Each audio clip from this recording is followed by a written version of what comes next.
तकरीबन 40% उम्मीदवार जो हैं वो मैदान में उतार दिए बीजेपी ने। ये बहुत ज्यादा अहम रणनीति के तहत कदम उठाया गया है। अब की बार 400 पार और फिर एक बार मोदी सरकार, इस तरह का नारा देकर के बीजेपी आगे बढ़ रही है। इसके लिए एक रणनीति बनाई गई है और इलेक्शन मैनेजमेंट देखिए बीजेपी का हमेशा से सुर्खियों में रहता है। न सिर्फ चौंकाती है बल्कि वो अपने डिसीजंस पर प्रोएक्टिव होकर के और चढ़ करके आगे भी बढ़ती है।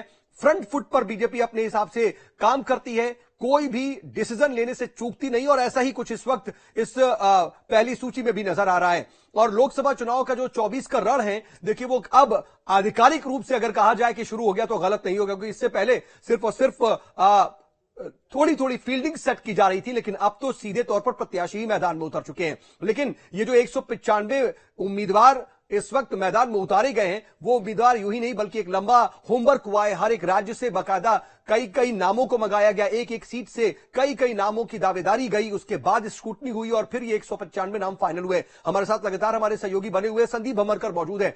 संदीप, ये जो 5 सीटें होल्ड की गई हैं, मैं समझना चाहूंगा आपकी क्या समझ है, क्या रणनीति हो सकती है इन 5 सीटों को होल्ड करना, और छिंदवाड़ा पर क्या इस वक्त नजर है बीजेपी की, किस तरह की रणनीति वहां पर?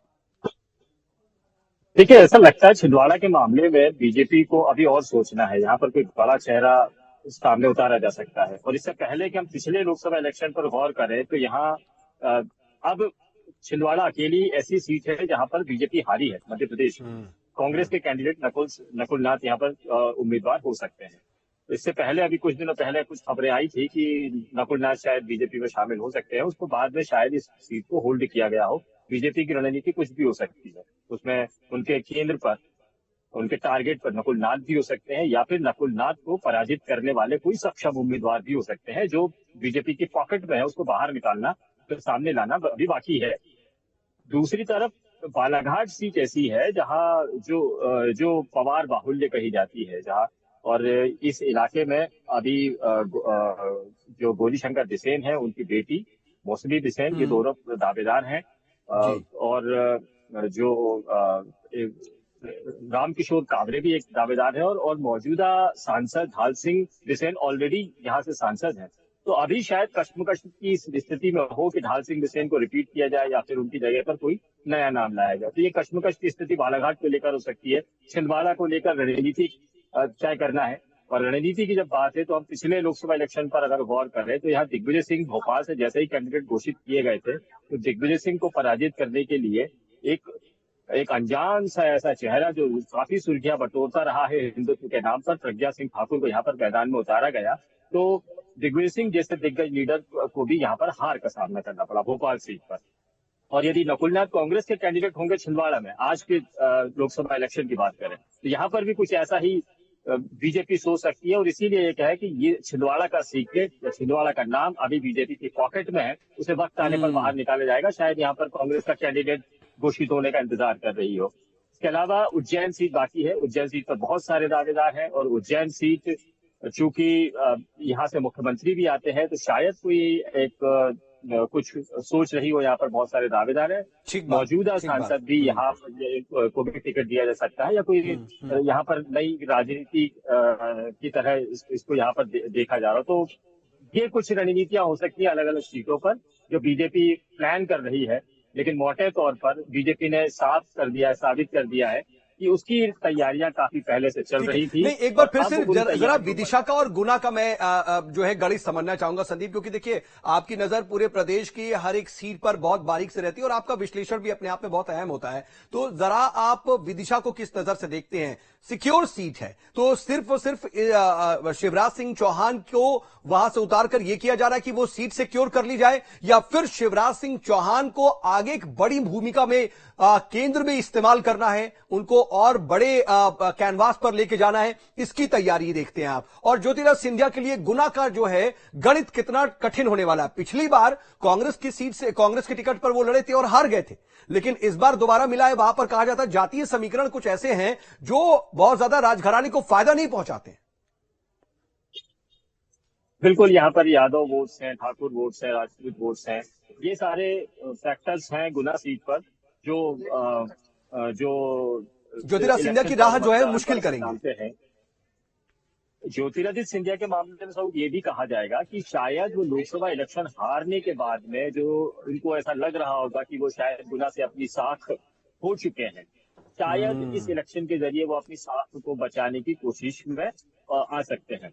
लोकसभा का इलेक्शन जीत रहा सिंधिया की खासियत रहा है, सिंधिया परिवार की खासियत रहा है, वो कभी भी बैकडोर एंट्री यानी राज्यसभा के जरिए जाने पर विश्वास नहीं रखता है। शायद इसीलिए लोकसभा इलेक्शन लड़ने की इच्छा जाहिर की होगी, या उनके कामकाज को देखते हुए बीजेपी ने उनको मौका दिया कि जाइए अपने गुना में जाइए, बीजेपी अब आपके साथ में है, साथ में मिलकर चुनाव लड़ते हैं और एक बार अपने आप को फिर साबित कीजिए। तो एक रणनीति हो सकती है, एक भविष्य के नेता को भरोसा दिलाना, उसमें आत्मविश्वास को पैदा करना, आत्मविश्वास को फूट फूट कर भरना, शायद ये एक रणनीति हो सकती है। ठीक है, और विदिशा के बारे में मैंने पूछा तो मैं आपसे दोबारा समझूंगा, लेकिन जरा गौरव का रुख कर लेते हैं। गौरव, देखिए रिएक्शंस भी आने लगे हैं। हम देख रहे हैं कि जैसे ही 195 उम्मीदवारों का ऐलान हुआ, जाहिर सी बात है दिल्ली में ऐलान होना था, लेकिन पूरा का पूरा जो है असर पूरे मध्य प्रदेश में दिख रहा था और भोपाल में भी टकटकी लगाए तमाम नेता बैठे हुए थे। कुछ के चेहरे भी जो है वो मुरझाए हैं, लेकिन जश्न का माहौल भी एक तरफ दिख रहा है।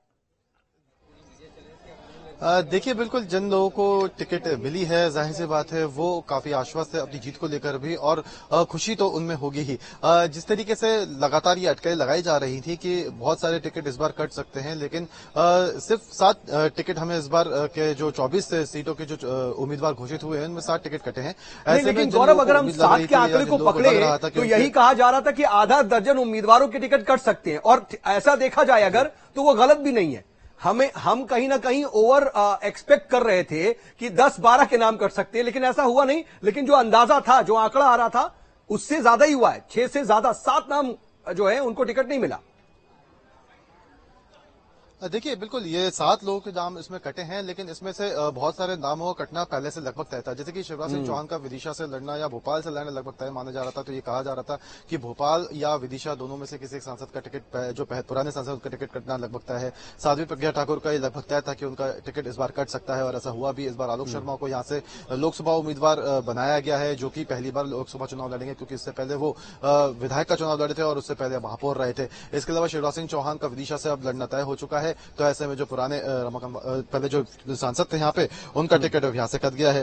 इसके अलावा देखें तो ग्वालियर की बात करें तो ग्वालियर से इस बार जो है भरत सिंह कुशवाहा को चुनावी मैदान में उतारा गया है। तो देखिए, कहीं ना कहीं अब जिन लोगों को चुनावी मैदान में उतारा है तो उनके कार्यकर्ताओं में भी खुशी की लहर है। इस वक्त हम बीजेपी कार्यालय में खड़े हुए हैं, जहां पर दर्शन सिंह के साथ हमने बातचीत भी की, और यहाँ पे हमने एक उत्साह का माहौल भी देखा, क्योंकि दर्शन सिंह यहाँ पर पहुंचे थे। उनसे जब हमने बातचीत की तो उनका भी साफ तौर पर कहना था कि उन्हें बिल्कुल भी अंदाजा नहीं था कि इस बार उन्हें चुनावी मैदान में होशंगाबाद से उतारा जाएगा। तो ऐसे ही रिएक्शन तमाम जो नए चेहरे हैं उनके भी कुछ इस तरह के रिएक्शन जो है सामने आ रहे हैं। हालांकि जो पुराने चेहरे हैं, जो बड़े लीडर्स हैं, उनको लेकर पहले से कहा जा रहा था कि उनको इस बार लोकसभा चुनाव में लड़ाया जाएगा। तो हालांकि वो पहले से उम्मीद थी, पहले से पता था कि उन्हें चुनावी मैदान में उतरना है, इस बार चुनाव लड़ना है। तो कहीं ना कहीं एक खुशी और एक उम्मीद जरूर है कि इस बार के लोकसभा चुनाव में वो उतरेंगे भी और जीतेंगे भी। क्योंकि देखिए, इस बार अगर हम देखें तो बीजेपी ने साफ तौर पर यह नारा दिया है कि बीजेपी मध्य प्रदेश में 29 की 29 लोकसभा सीटें जीतेगी। पूरे देश भर में 400 से ज्यादा लोकसभा सीटों को जीतने का टारगेट इस बार बीजेपी ने सेट किया है, और इसकी तैयारियां विधानसभा चुनाव के बाद से ही हमने मध्य प्रदेश में देखनी शुरू कर दी थी। और अब 24 टिकटों की घोषणा हो गई, तो कहीं ना कहीं बहुत ही महत्वपूर्ण रणनीति का यह हिस्सा इसलिए भी माना जा रहा है क्योंकि 29 लोकसभा सीटें मध्य प्रदेश में है। 24 लोकसभा सीटों पर अभी उम्मीदवार तय कर दिए गए हैं। अब इन उम्मीदवारों के पास पर्याप्त समय है कि वो अपने लिए चुनावी प्रचार में जुट सके। वहीं अगर हम बाकी की अन्य 5 सीटों की बात करें तो इनको लेकर अभी यही कहा जा सकता है कि यहाँ के उम्मीदवारों को लेकर अभी भी कश्मकश है, जिसमें सबसे महत्वपूर्ण सीट छिंदवाड़ा की मानी जा रही है, क्योंकि छिंदवाड़ा को जीतने का टारगेट इस बार बीजेपी ने सेट किया है।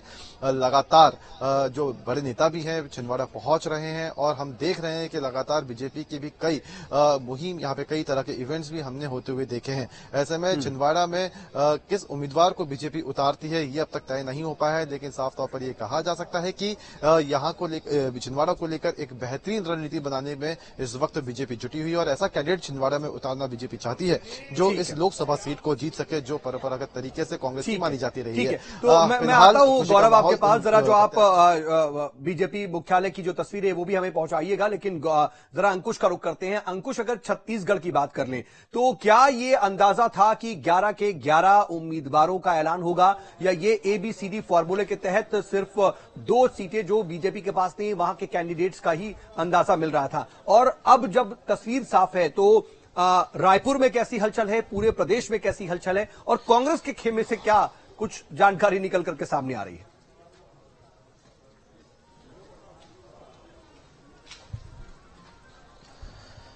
देखिए, बिल्कुल अंदाजा नहीं था कि छत्तीसगढ़ में 11 लोकसभा सीटों पर भारतीय जनता पार्टी कैंडिडेट्स के नाम जो है घोषित कर सकती है। सिर्फ कयास लग रहे थे कि 4 बहुत ज्यादा होगा तो 5 सीटों पर नाम जो है वो घोषित किए जा सकते हैं, और उन कयासों पर अब ब्राम लग गया है, क्योंकि छत्तीसगढ़ की 11 लोकसभा सीटों में भारतीय जनता पार्टी ने अपने कैंडिडेट्स के घोषणा कर दी है, और 11 लोकसभा सीटों पर जो सूची जारी हुई है उसमें सबके नाम स्पष्ट हुए हैं। दूसरी सबसे महत्वपूर्ण बात यह है कि रायपुर में एक बड़ा बदलाव किया गया है। इसके अलावा हम देखें तो बस्तर में भी बड़ा बदलाव किया गया है, कोरबा में बड़ा बदलाव किया गया है। बिलासपुर तो स्वाभाविक था, क्योंकि बिलासपुर से सांसद रहे अरुण साव अब विधायक बने, और विधायक बनने के बाद छत्तीसगढ़ सरकार में डिप्टी सीएम है, तो वहां पर जो है बदलाव स्वाभाविक था। छत्तीसगढ़ की सबसे महत्वपूर्ण सीट रायपुर इसलिए कही जा रही है क्योंकि छत्तीसगढ़ में जब 2018 के विधानसभा चुनाव हुए थे तो रायपुर जिले की तमाम सीटें जो है वो बीजेपी हार गई थी। महज रायपुर शहर की दक्षिण विधानसभा एकमात्र ऐसी सीट थी जहां से ब्रजमोहन अग्रवाल चुनाव जीत कर आए थे। बाद में उनको छत्तीसगढ़ सरकार में उच्च शिक्षा और शिक्षा मंत्री जो है वो भी बना दिया गया। लेकिन दूसरा सबसे महत्वपूर्ण कारण ये भी माना जा सकता है कि पूरे छत्तीसगढ़ में भारतीय जनता पार्टी को जो 55 सीटों के आसपास जो भारतीय जनता पार्टी को जो बहुमत मिला है, उन बहुमत में रायपुर दक्षिण विधानसभा सीट से सबसे ज्यादा वोटों से जीतने वाले विधायक बने ब्रजमोहन अग्रवाल। अगर जब एक विधानसभा सीट से जब वो सबसे ज्यादा वोटों से जीतने वाले विधायक बने तो पार्टी को ये भरोसा था कि ये पूरी लोकसभा पर कहीं ना कहीं खासा असर रखते हैं। चूंकि अग्रवाल समाज की अगर बात करें तो रायपुर जिले में अग्रवाल समाज के, रायपुर लोकसभा क्षेत्र में अग्रवाल समाज के जो वोटर्स हैं वो काफी, उनकी तादाद काफी ज्यादा है। और अगर पर्टिकुलर ब्रजमोहन अग्रवाल की बात करें तो वो केवल रायपुर शहर, रायपुर दक्षिण या केवल जिले के नेता नहीं है, वो प्रदेश स्तर के नेता हैं। जब भी वो प्रदेश के किसी भी इलाके में या किसी भी विधानसभा क्षेत्र के दौरे पर रहते हैं तो उस जगह लोग उनको पसंद करते हैं, लोग उन्हें सुनने आते हैं, उनके कारण भीड़ इकट्ठा होती है।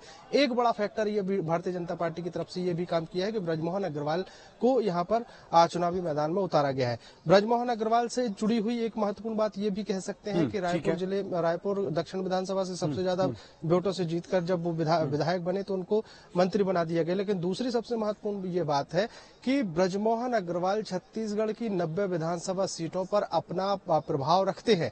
मतलब उनको 2 जिम्मेदारियां दी गई हैं सरकार। और वो खुद कह रहे थे, अभी बातचीत में कह रहे थे कि रायपुर से जो करंट निकलेगा वो पूरे छत्तीसगढ़ और उसके आगे भी राज्यों में जाएगा। जी, मैं आ रहा हूं अंकुश जरा समय कम है इसलिए। संदीप, मैं एक चीज समझना चाह रहा हूं, क्या मध्य प्रदेश के परिप्रेक्ष्य में भी ये अंदाजा था कि एक साथ सिर्फ 5 ही सीट ऐसी होंगी जो होल्ड की जाएंगी, 24 के 24 सीटों पर प्रत्याशी घोषित कर दिए जाएंगे, ऐसी उम्मीद लग रही थी क्या? और क्या कैंडिडेट्स को भी इस बात का अंदाजा था?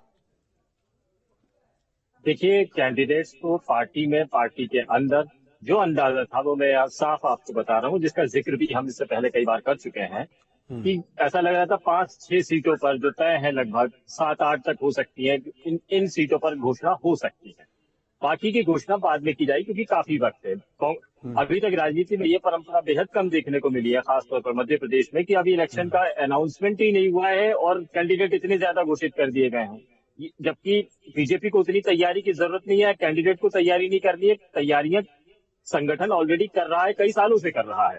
ऐसे में कैंडिडेट को मौका दिया जाना कि वो हर तरह जाना है, ये अभी तक बीजेपी में देखा नहीं जाता था। लेकिन शायद बीजेपी ने अब कैंडिडेट को मौका दिया है कि जाइए, चुनाव की घोषणा से पहले ही भरपूर अपना उपयोग कीजिए, लोगों से मिलिए जुलिए, जो घोषणा करना है कर दीजिए। तो ये एक मौका दिया है। और चूंकि बीजेपी की सरकार केंद्र में और राज्य में है, इन दोनों चीजों का फायदा उनको पहले मिल जाएगा कि इलेक्शन की घोषणा से पहले कैंडिडेट अपनी कोई घोषणा उस इलाके में कर सकता है। तो सबसे अहम बात ये एक रणनीति होती है। दूसरी, ये 5 सीटें कौन सी छोड़ी है उस पर गौर कीजिएगा। बालाघाट, छिंदवाड़ा, उज्जैन, धार और इंदौर, ये वो अहम सीटें हैं जो इशारा करती है कि बीजेपी के तरकश में अभी बहुत सारे तीर बाकी हैं। अगर इंदौर में कोई बड़ा चेहरा उतार दिया जाएगा तो वो उसका फायदा केंद्रीय राजनीति में लिया जाएगा। और जिस तरह से कैलाश विजयवर्गीय का उपयोग किया है कि उनको संगठन में रहते हुए हरियाणा, पंजाब, पश्चिम बंगाल और नजर और दीगर कई सारे प्रदेशों में उनका इस्तेमाल किया गया। यदि उनको पार्टी लोकसभा का इलेक्शन देती है, क्योंकि सिंधिया जी को ये राज्यसभा में रहते हुए उनको एक बार उनको टिकट दिया जा चुका है। कैलाश विजयवर्गीय को एक बेहद कठिन सीट विधानसभा में दी गई थी कि आप जीत कर लाई, वो जीत कर ला चुके हैं। इनाम बतौर उनको एमपी का टिकट भी दिया जा सकता है इंदौर से, इसीलिए शायद इंदौर खाली छूट गई हो। कुछ फैसले लिए जाने बाकी हैं।